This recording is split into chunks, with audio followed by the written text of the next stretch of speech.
Welcome to the Asbestos Knowledge Empire. What does asbestos management mean to you? I used to really struggle with the asbestos management at my site, but now it's a breeze. It used to be really expensive. I was paying loads, but now I've got my asbestos power team in place. It's so much easier. Asbestos can be a pain in the arse if not handled right. We had to stop the job because asbestos was discovered. Now we don't have that problem. Asbestos management is easier than you think. Asbestos management. Be proactive, not reactive. Think about asbestos first, not last. And now your hosts, best-selling authors and asbestos experts, Ian Stone and Neil Munro. Welcome to the Asbestos Knowledge Empire. I'm Ian Stone. I'm Neil Munro. So today we've got Nick Garland with us. We're doing an interview with Nick. Morning, Nick. Morning. How's it going? That's very well, thank you, yeah. Good.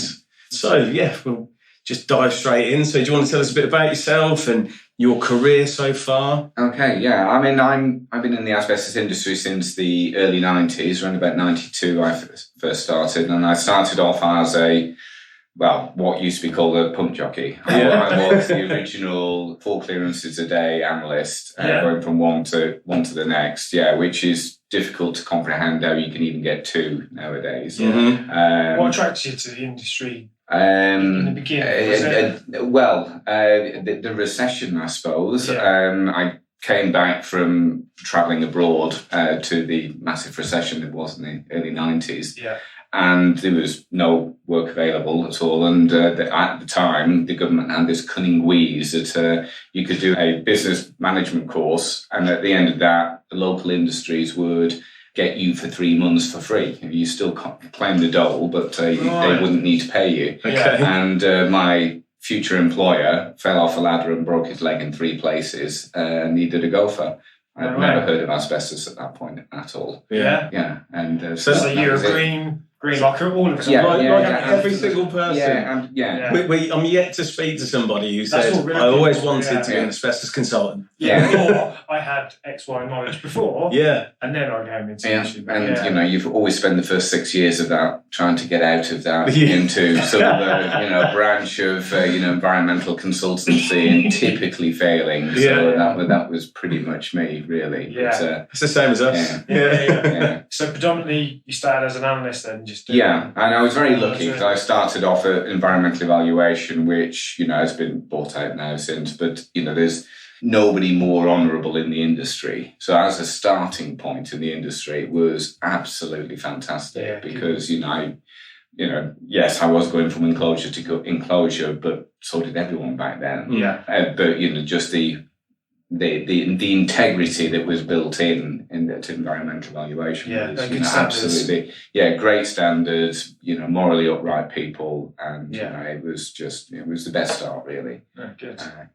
So how long were you doing on the pump side? So the first half of my career really was the standard evolution, which was analyst to surveyor to consultant to project manager. Very familiar, path that pretty much everyone takes. Yeah. And then as a bit of an extra string to the bow, I retrained into health and safety, or I trained in health and safety. I just perceived that should be something I should know more about. And that flipped my career completely then. So over the next 5 years, then I started to do more work with licensed contractors. And after about 10, 15 years ago, I started doing a lot more work with licensed contractors, directly auditing for them, helping them with health and safety. Yeah. And it's a bit of a black and white situation, really. Before that, I realised that I only knew half the industry. Yeah. And it's only at the point where, as an analyst, you start working with removal contractors that you actually start to develop and start to understand the other half of the industry, and that's when I really think my career was completed. Now I think all analysts should do that. They should all audit removal contractors, should work closely with removal contractors just so they can get that. Definitely, they're definitely 2 sides of the fence. I mean, I've worked on both sides as well, and they're completely different. And what you're looking at from either side, I don't think either side truly appreciates what the other person has to do. Yeah. And it's only by, like you say, having that experience, it gives you both hats to wear, that you can see it from both sides. And with that, I think you can then have that kind of all-round holistic overview of the industry. Yeah. Yeah, I mean it's crucial, really. I mean, there is a them and us situation in the industry, and until we break that down, then there's always going to be slightly one-eyed view of the your little bit, your niche of the industry. Yeah. We know I always make a joke about the dark side is the removal side, but then the contracting side, say about the analytical side being the dark side. Yeah, and it is like you say, it's that kind of. I do think things are slightly better. Oh, they're much better nowadays. Back in the days, there's not so many games played on sites. When we were on site. There was kind of a big pushback from the contractors, but I think really the standard of asbestos removal contractors has really come on in the last 5-10 years. Definitely. When we were doing clearances and stuff, and just from the actual guys, the operatives, the supervisors on site, the working relationships got better. The working relationship and the professionalism of the contractors are really different. Really sort of come on, I think. Yeah. Have you experienced that? Yeah, absolutely. Yeah, I mean, it is quite shocking. The improvement, shocking is the wrong word, but, it is quite incredible since the early 90s to now, the actual standard improvement. I was going to say, what was the standard of an asbestos removal job then when you first started? What was the actual standard? I only just joined the industry after visual inspections became a requirement. Yeah. So if it passed an air test, it passed. Yeah. Even if you could see asbestos. Right. That was just before when I joined. Yeah. So there was still quite a bit of that attitude where, an absolutely wet through enclosure with residues there that you could probably see and still try and, compel it through the visual as well, through the four-stage clearance air test. So, it was, and wet stripping and blasting was going on. Wet stripping was, again, new to the industry-ish, but blasting was also going on as well. So you were getting some pretty horrendous situations. I was going to say, that blows my mind, really, that was ever not wet stripping. Yeah. That's like dry stripping. Jeez. Crazy. Yeah. So, do you still find in obviously your day-to-day asbestos is a bit of a taboo subject? Obviously you've come on the podcast to talk about it. Do you feel it is still a taboo subject out there and people don't want to talk about asbestos? Yeah, it is. I mean, it's either a subject that people, are utterly blasé about. Yeah. So it's never done me any harm kind of. I'm all right, Jack. Yeah, I'm all right. And or there'll be people who are absolutely terrified of it and think one fibre kills and so on. Yeah. And that is an issue where you have to navigate your way through that and bring people's perception of the real risk to reality rather than from where they start. That's a trick. That's a trick. That's something that's really quite important. But, Definitely. But no, it's not a subject to shy away from at all. 100%. So just going back to when you started, do you ever kind of worry about? Obviously, you've seen some real big changes from standards from when you first came into to now. Does that ever sort of concern you or worry about you of like, what have I been exposed to during those early days, those early years?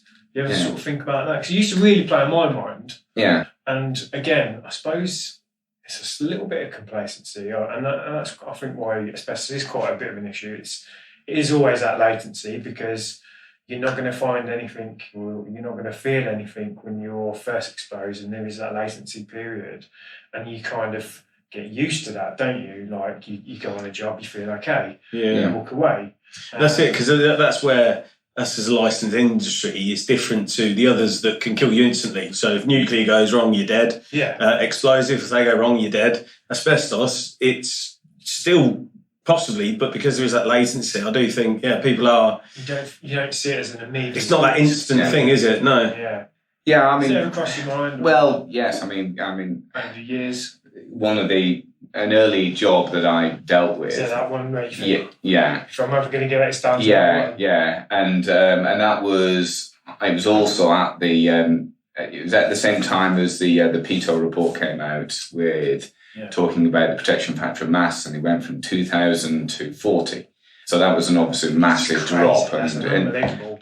So I know I can remember exactly where I was at that moment. It's a bit like a Princess Diana moment for me in the industry. Yeah. But that job I was on at the time, it was, I say, just after, really dry stripping was no longer done, but they were also blasting on old fire breaks in the shopping centre roof, the ceiling void. And we were getting, at that time, background levels inside the enclosure, which were completely unreadable because we were getting a depth of fibres. It was 0.5 millimetre to 1 millimetre depth of fibres. Wow. And at the same time as the mass had just plummeted by God knows how, whatever factor. Yeah. So I do think about that quite a bit, and the medicals that we've had over the last couple of years. Every couple of years, it's debatable how much of a heads up that's going to give.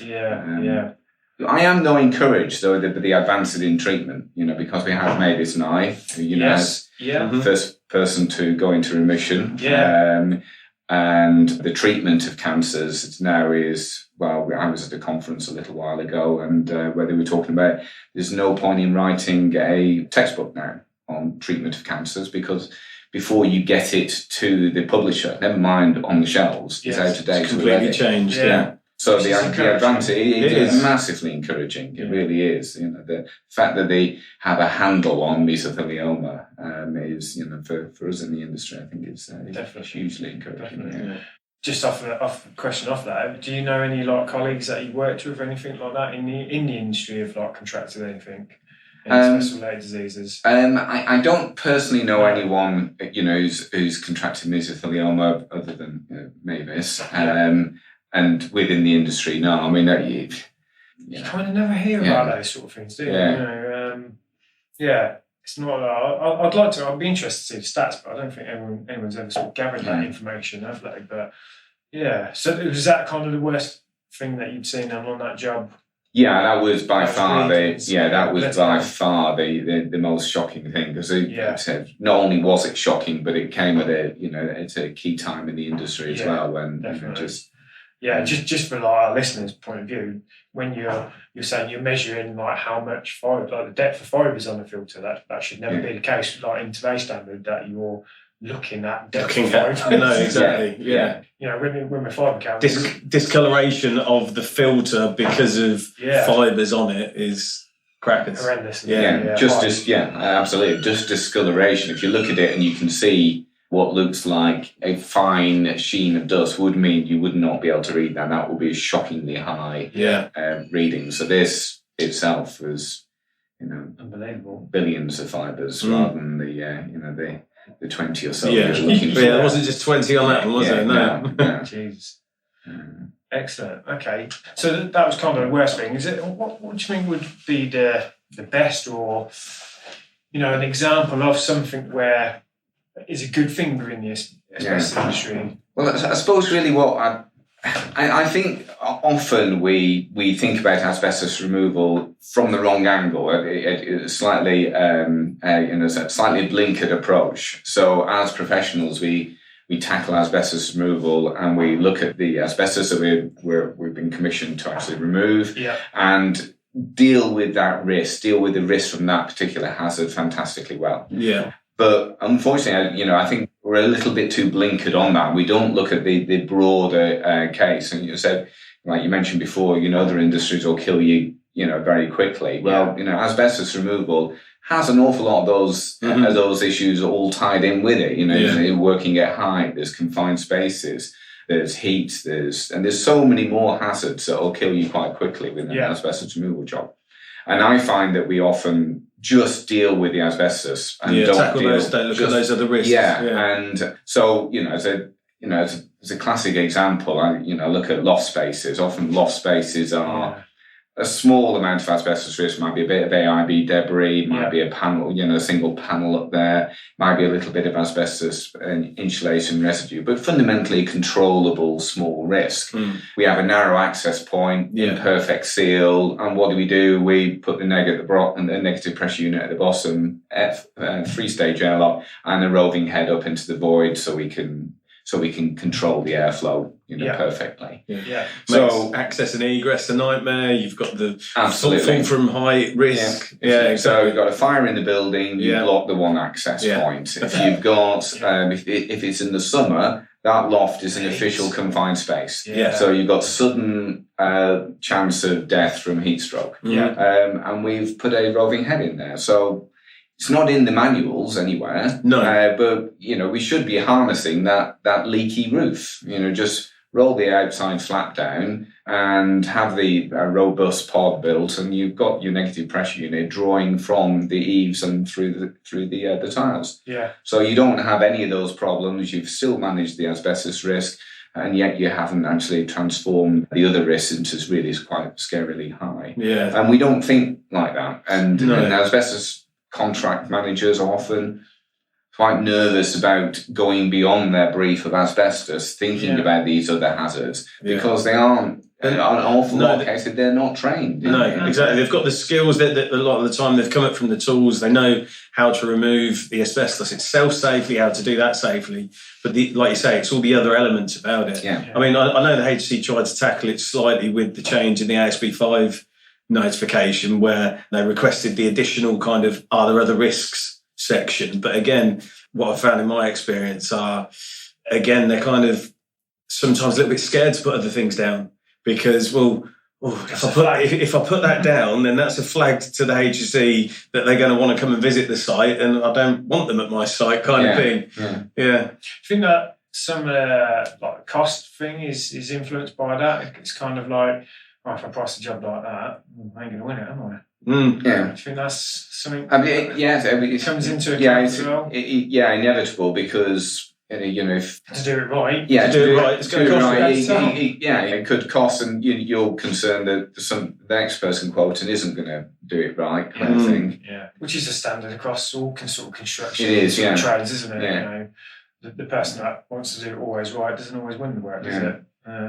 Which is because we've spoken about that on builders coming to do stuff in your house as a domestic. If they were to give you a cost to do a survey before they rip the kitchen out and put a new one in, again, that few £100 could make them lose their job. And we do know that they just go, if the client doesn't mention it, they just put a price in and crack on without it. Mm-hmm. Yeah.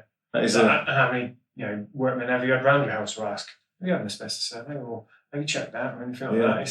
I had some plasters. I was going to say, you've had a recent 3 plasters come round. I touched curtain on the ceiling. Only one out of the 3 asked. I might need to check that. Which that blew my mind. Anyway, I was surprised that 1 out of the 3 did. Yes. I was, in all honesty, I was expecting 0. Yeah. To actually mention it. Yeah, and that person got the job. Yeah.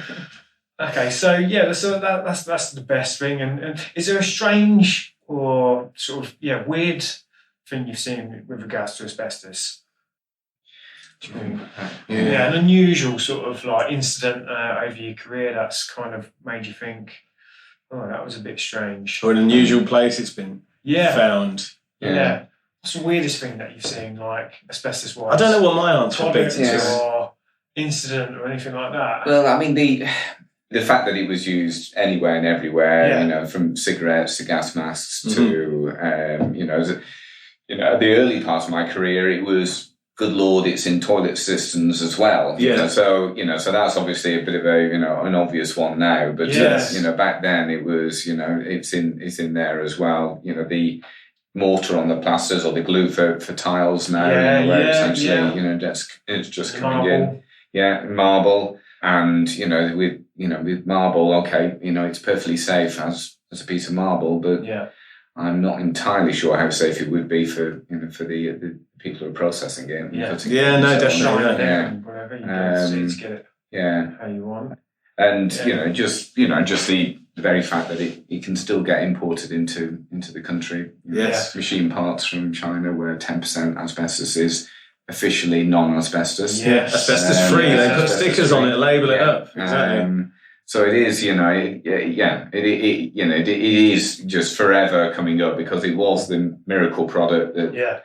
And you're still seeing stuff today that you're like, never seen that before. Yeah. Same as us. Yeah. It is regularly, like the guys come in and, they'll send a photo from site. I reckon this is Azzy. Yeah. And it's like, well, I've never seen it in that place or that location and it does. It's like, where does it stop?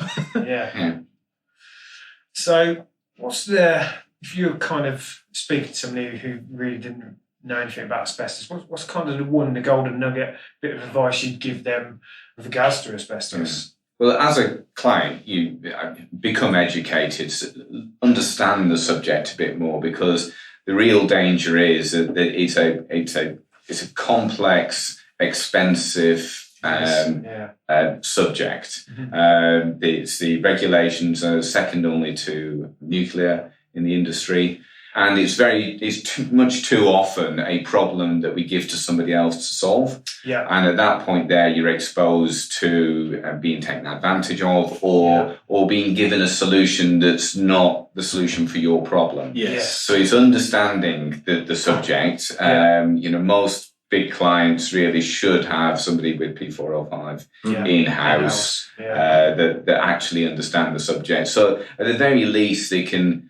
ask the right question at the right time, spot when a particular solution or particular project, the wheels are starting to wobble a little bit, and then, ask that question to actually enable it to be brought back onto track. Yeah, no, that's definitely a good point. Not be scared about it. It's too often people are scared of the subject, and then and therefore the projects don't tend to go very well. Yeah, no, definitely. Yeah, we find that some clients, they say they want the asbestos removed from the boiler room. Now, we in the industry, we know there's a million scenarios of getting removed in a boiler room, and it's kind of getting that end result. And we always kind of like, you've got to get the specification right, because you've got to know what the client's end goal is to get that right. And if you've got no knowledge about asbestos, it's really easy to be influenced by, if you go to a removal contractor. 3 removal contractors will give you probably 3 different scenarios of what the end result's going to be when you just say to them, we want it removed.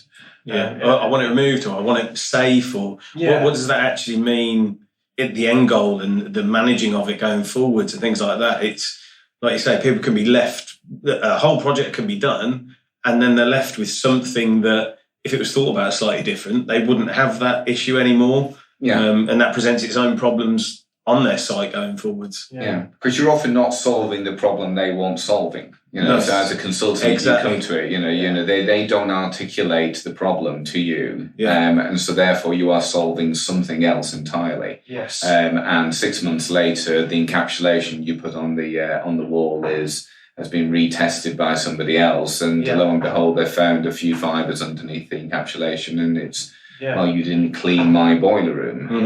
And whereas the reality is, a different approach would have been a much happier outcome. Yeah, exactly that. Yeah, that is kind of, I suppose that's the art form from us and our side of the industry as consultants. It's clawing that information out of clients. But like you say, if a client was more educated with kind of the understanding, like you say, the 405, 406, that'd be great. If every client we ever dealt with, it's an easier conversation to have, because then you can sit down and it's like, right, well, okay, so what are you looking at? And they can then articulate better and say, well, I'm having this done. This is what I was thinking because of X, Y, and Z.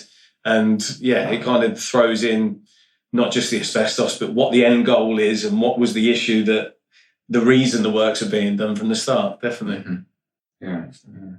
So is there anything you kind of want to change with regards to asbestos regulation or within the industry itself? If you had a magic wand, what would you do differently? Well, I mean, we are already starting to see some changes. The new licensing system has started to go down, quite some big changes, where I've been long calling for the variable license terms. It never seemed logical to me. Either you're good enough to remove asbestos as a licensed contract, or you're not good enough to remove asbestos. So there shouldn't be the existence of the 6 month, 12 month, 18 month, 3 year license terms. Because what does that actually mean to the end client? Because, like you said, with very little knowledge, you're not going to know the difference between they've got a license. That's what you're looking for, isn't it, as a client? And so, what does that actually mean to the end user? Not a lot. Yeah, well, exactly. Yeah, and the HC has long said, a client shouldn't use a 3 year license term, the actual length of the term, to determine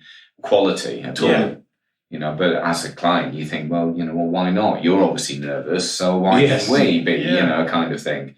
So the new license approach is, well, the old license approach was quite flawed. So it spat out these variable license terms. There was certainly an understanding or a belief within the industry that it's a postcode lottery and it's normally, if you live where we are, then, it's really tough. It's really difficult to get a 3-year license. Over there, wherever over there might be, it's really easy. Mm-hmm. It's normally that way around. But there is definitely these areas where you think... Does that depend on the officer... Yeah. So potentially, that's the officer reviewing, developing a slightly friendly attitude, maybe, or certain areas where you got like a pretty forensic HSE inspectors and so on. And also, the HSE just can't afford to carry on because, whilst licensed contractors complain that it's really expensive to get a license, it's a lot more expensive to do the license assessment system on the part of the HSE. It costs an awful lot more than the license fee to actually manage and complete a license assessment. Right. So they had to do something, and they, on one level, I agree with it in quite a few areas. So the centralized process where it's a single team. So that is going to get rid of, hopefully, an awful lot of the variability in the industry. The fixed license term is only 3 years now. That's another good thing. If you're good enough, you'll get a license. If you're not, you won't get a license. I am a little concerned about how they're going about it, where it is entirely submitted information. So there is a danger of contractors getting a license because they're good at presenting themselves rather than good at doing asbestos removal. Yeah. Or they've paid somebody to do the presenting and it's all there together when they as people perhaps haven't got the necessary experience, I suppose. Yeah. I mean, my other hat where I deal with asbestos software, that is it's a system where it's designed that the removal contractors do health and safety themselves and internalise an awful lot of that rather than just relying on a single external consultant to do health and safety for them. Yes. So internalise it, learn, and so on, and that software really helps them present. So I'm slightly conflicted. Yeah. With my one hat, there's a consultant, I can see flaws in the new approach. With my other hat of, the software, I'm thinking, well, this is manna from heaven. Yes. This really does help people, demonstrate excellent health and safety. Yeah. But it is a challenging situation now for the HSE because they're losing that staring into the whites of the eyes of that licensed contractor on the interview day. Are they good enough? Really convince me. Are you good enough? And they're losing that. Yeah, definitely. And which I think was a big part of. Well, it was. I've sat through two licensed interviews, and they put you through your paces a little bit. Put you through your paces. I shoot myself beforehand, and they do put you through your paces, and it's like, well, can you answer me this? It was like resitting the oral over again. Yeah. It was, can you answer this? Once you're off on a track and you start answering them, they were kind of, okay, well, I'll tell you what, can you get this for me? Can you look at that? It's like, bloody hell, really did kind of pull you about, and but like you say, it did the whites of the eyes thing. It did make you, I don't know, it gave them confidence in you, and then coming out of it, getting the license, it's like, right, okay, I have got the confidence in myself. Do you know what I mean? I've been through that process. Yeah. Whereas, like you say, if it is just off of information now, there is that risk of, I don't know, 'cause some people think they know everything that they need to know because you only know what you know, right? So some people think they know everything and, I can do this, I'm going to crack on. Great, I've been given my license. And then they head off into the big wide world and they think they're all right when in fact they're actually missing quite a few bits. And from that conversational element, I think that is missing, definitely. Yeah. I think what might happen is there might be essentially a boom in external auditors now because the HSE do seem to be hardwiring this in where an awful lot of the information at the license assessment is their own inspections, but also auditing, half of which should be external auditors. Right. So I think they're effectively trying to outsource their eyes to these external bodies. Yeah. So I think that's going to become more important. But then we're back to health and safety and, how competent are we? If health and safety qualifications for contract managers is a bit on the light side, should we say, or very light, then certainly it is at the supervisor level. And even on the analysts who are doing these external audits. Again, how deep does health and safety awareness and health and safety real competence go in the industry? And I'm a bit unsure, really. That's a good point. It's like, when you're there doing the audit, it shouldn't just be the top box ticking exercise of answering the question, saying, well, are they following the plan of work? Have they got this in place, that in place? Because you do need the eyes to look a lot further and a lot wider, because and if the person doing that hasn't got the experience to pick up these potential flaws or issues, then they could be missing who knows what kind of risk. A fall from height will kill you quicker than the asbestos will. What's kind of your view on the education within the industry, both sides really, on the analytical side and the removal side? Obviously, there's been quite, over the recent years, there's been a lot more emphasis on the removal of education, with new qualifications, etc. What's your thoughts on those? Or have you got any thoughts on those? I mean, it has been quite blinkered. I like the MVQs. I think that, one of the advantages of the MVQs is, I think it actually is, certainly for the operatives, introducing a proper qualification. And which is quite difficult to get. And if the standard becomes, it needs to be somebody with an MVQ to actually remove asbestos, then that is actually going to flip some of the position of power a little bit. Where if you've got an educated workforce, they are going to require better payment, and they're also going to you're going to want to keep hold of these quality workers. So then that kind of relationship, I think, is going to be quite good for the industry, rather than a big problem for the industry is the workforce that is just almost transient. And they will move from company to company, and short-term workers or agency workers as well. Again, they will just move for an extra pound or two an hour, kind of thing, a pound or two a day sometimes. So, I mean, I think that's going to have a surprising long-term effect on the industry. It won't be so easy to just pick up another operative. I think you'll have to nurture your works. I think that's what we experience on the consultancy side. We do find it hard to attract consultants, surveyors, analysts without going through agencies, because the agencies have kind of got hold of everyone, and people find it too easy just to go to the agency, and they'll go to me 6-7 companies, and they're straight in for an extra quid. And definitely on both sides, and then it also makes it easier for the people within our industry that aren't experienced or don't want to do it correct. It makes it easier for them to go and get another job elsewhere, as well, because they can literally just down tools today on one site, say, stick your job, I can't be bothered. And tomorrow they'll be in work somewhere else at a different site. So what with some of your removal clients, then, is there particular sort of contractors that are feeding into this education, and is there a certain type of contractor that's not, would you say? Or is it just it's difficult to say. I mean, I've been quite fortunate in my career. I've been able to work with companies which really get the value of their license, get the value of doing it properly, really understand, health and safety, and, just understand the concept of that. At the end of the day, all we've got to sell in this industry is our integrity. And as soon as that goes, then, what have we got? Definitely, that is our license to trade. Yeah, definitely. So is that kind of like fed on to, talk a bit about your existing Assure 360?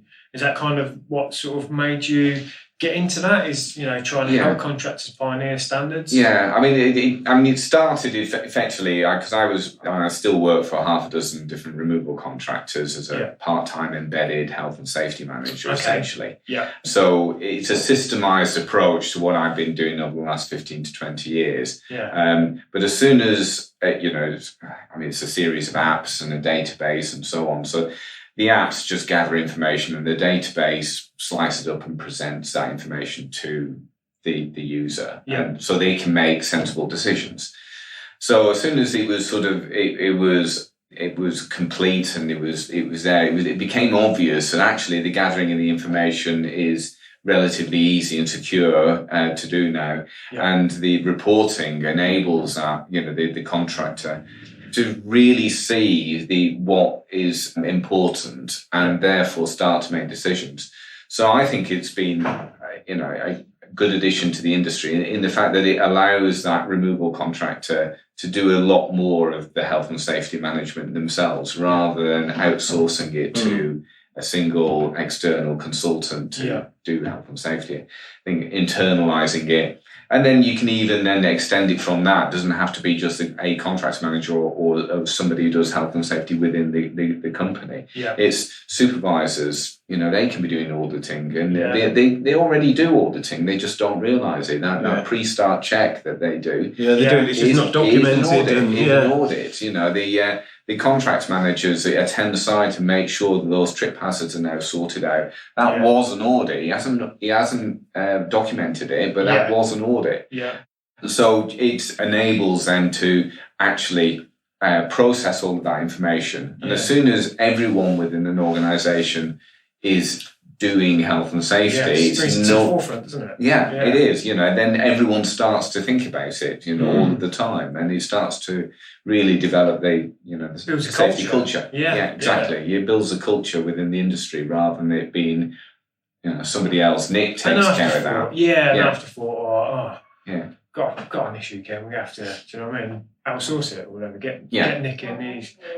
So you have got quite a niche sort of background where you've got, an extensive asbestos background and also health and safety. So that's quite a niche sort of it shouldn't position. Be. It really shouldn't be, though. It should be, every analyst should, on their career path, should be, right, and now I really need to know an awful lot more about health and safety. Yeah. And at that point they're in prime position to be really helping the licensed contractors. Yeah. Analysts make good auditors only because they're looking at the job from a slightly different angle to the licensed contractor. Mm-hmm. Yes. And as long as they know health and safety as well, they can bring really quite an awful lot to the the process there. I think that is a slight bit of an issue on the analyst surveyor side of the industry. We all trained as all-rounders, analysts, surveyors, did bulks, all the rest of it, whereas nowadays I think there's a lot of guys and girls in the industry that are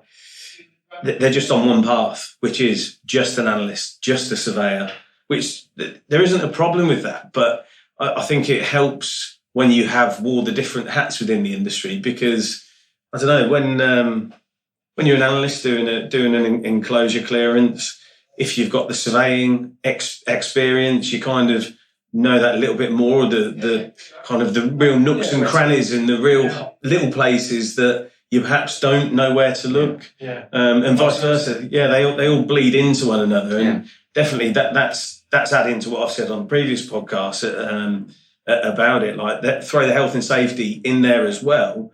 Well, then you are starting to get the full package of a person with expertise for the industry. Yeah. Whereas otherwise, like you say, you just literally blinkered in the one avenue that you know about, and that does blinker. That blinkers yourself, and it blinkers around other issues that perhaps could be seen. Yeah. So what sort of would you recommend a path to follow, like for a consultant or an analyst that's maybe a bit bored, looking for the next sort of challenge, and looking to get into health and safety, what would you sort of recommend to them? Well, NEBOSH construction is a great course to do, and it really does, deal with an awful lot of the areas, and that's certainly how I started. Right. And I went on. I did NEBOSH General Certificate and NEBOSH Construction. I got a bit NEBOShed out at that point, and I completed, equivalent to the diploma, but it was a postgraduate diploma down at a different university, and that taught me a different way of looking at health and safety. Just the construction of an argument, which at my stage of my career was fantastic. So developing an argument to bring people through from where they are at the moment, and then evidence and justify and then persuade and so on. So I think that has been very good for me. But as far as analysts and consultants, early doors, it's construction health and safety is what really you need to complete your career, and then that feeds into many other things, principal designer roles, which you don't realise it, but you are pretty much all the time, exactly. And yet not particularly potentially competent to actually fulfil that role. And then you can also then, start to assist the licensed contractors, and that side of it then really just complete your education as a consultant, definitely. And then on the flip side, as far as licensed contractors, they struggle to get health and safety managers, because health and safety managers are often the first one to get cut. When things get a bit tight, who do you persuade into that role? Is it a contracts manager who would then potentially be losing out on their consultant, and their commissions and their fees, that they're getting? And I think an analyst is a good choice to build a health and safety manager effectively. That's essentially what I was. I was a consultant, and I effectively transformed myself into a licensed contract health and safety manager. Which I do think is a bit of a unique position, because, like you said, lots of removal companies they go to a health and safety manager with no asbestos experience, or like you said, they try and promote an asbestos expert into health and safety, and it's kind of like, it's getting that in between where you've got asbestos experience and health and safety experience. I think it is really a unique position. So and a good one. But definitely. No, I really recommend it, and working as much as you can with contractors as well, and getting your analysts to do safety audits on, just as part of their routine day, really start to look at a job from the licensed contractor's point of view. Kind of like the sort of one of the last questions we always kind of ask our interviewees is, what does asbestos management mean to you? It's a big question. It is a massive question, isn't it? Asbestos is. Somebody said, Martin Gibson, I think, first said it in my hearing, that the UK was the first major country to have an industrial revolution. We were the first country to start importing asbestos. We imported the most asbestos. In the something like the 60s and 70s, we imported 40% of the world's capacity to produce andesite asbestos. We've got so much of it that we can't actually remove it all, and we have to manage it in situ. And that approach that we've had, the Health and Safety at Work Act, which tries to harness our imagination into doing all of that much better, because Health and Safety at Work Act, it's a very thin document essentially, and it's all it comes down to is you're the employer. You therefore have got to be the expert in your endeavours and what the risks are going to be presented by that, and eliminate them as far as you possibly can. And then we've got a whole raft of guidance to help with that. So, coming back to the question, what does asbestos management mean to me? Well, I mean, it's pure health and safety asbestos management for me, because it's a problem that can't really go away, and therefore you have to do the best you can at all times, really, to minimise and eliminate those risks. And it's, I say, definitely not a subject to shy away from. No. And as long as we can educate the client, then we can work together on this and get the right answer. So just off that, sort of mentioned about the UK, but in your opinion, do you think that we're doing as good as some other countries when it comes to asbestos management and regulation? It's really strange. You'll see, in some European countries, they still do dry stripping. Yeah. And it's it's dry. It's places like Holland. It's just it. Whereas they have electron microscopy to clear an enclosure. Yeah. You have to build an enclosure to remove cement in Holland. So there is different ways of looking at it. Different measures of how good are you at removing asbestos. Yeah. Purely on that initial level of you have to remove the hazard to your worker, so that in this case an asbestos removal contractor, to as low as reasonably practicable. That just by that has harnessed that imagination, has introduced things like wet stripping, it's introduced things like the new beacon negative pressure unit. All of these things have been designed to bring down to as low as you possibly can the risk to that worker. Yes. That approach isn't anywhere else in the world, or anywhere else that hasn't adopted the Health and Safety at Work Act as a baseline. And so they've introduced things like, well, we need a clearance indicator 10 times better, 10 times lower than in the UK. Yes. So that gives the impression that they're doing it better. But for the worker who's actually removing the asbestos, how do they get there? It doesn't matter. You've either got asbestos, which is this amount of protection, or you've got no asbestos, and so there's no incentive to actually, be better at removing asbestos. So I think, yes, the UK, I think we're the best in the world at bringing people safely home from work. That's a league table to be really proud of. And that has influenced how we remove asbestos. It doesn't quite extend to everywhere. So, for example, schools. The vast majority of the workforce in a school isn't competent. And that's how this whole system hangs together. These are competent workforce. The vast majority of people in that school is, aged between 6 and 15 or 16 who are legally not competent. So this managed in situ approach, I don't think really works for schools. No, it's their own. It's a special, own unique problems, really, isn't it? That surround schools. Like you say, we don't have in the workforce and places like that. You've got a chance to make your workforce competent. You've got a chance to have procedures that will keep that asbestos from being damaged and so on. As soon as you add in 1,000, 12-year-olds, then that's going to be very, very different. Going to be following procedure. My 7-year-old knows more than the average kid, though, and he talks about it quite a lot to his teachers and things like that. It's quite amusing when he starts speaking about asbestos. I've contaminated his mind at too early a stage. That's good. That's good. Yeah, no, it is a unique problem that I do think it doesn't seem to be going anywhere, though. There's been quite a lot of, because you worked on asbestos in schools, didn't you, for a bit?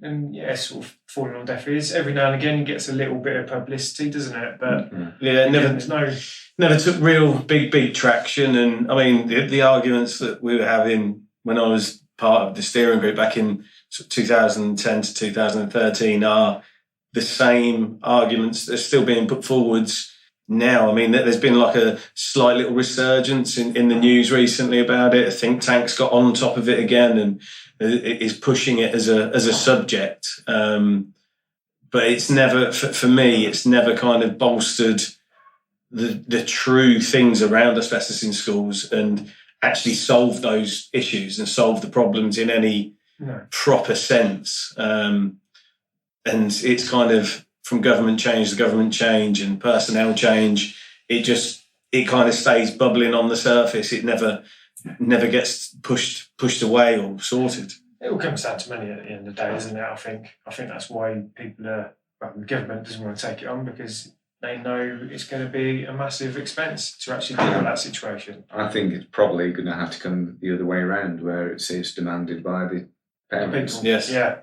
And again, if you asked, a lot of parents, again, they haven't got an idea of what's in their schools. No. Well, that's it. I mean, the amount of conversations when I meet somebody, they say, "What do you do for a living?" I explain, asbestos consultant, all the rest. Oh, cool. But you haven't got many years left work, have you? It's like, sure is that. If I had £1 for every time somebody said that, or somebody said asbestos, that was all dealt with in the 70s, wasn't it? Yeah. Is there much about? Yeah. It's like, oh my word. And like you say, it's all sorts of ages, but parents of school kids generally don't have that clue.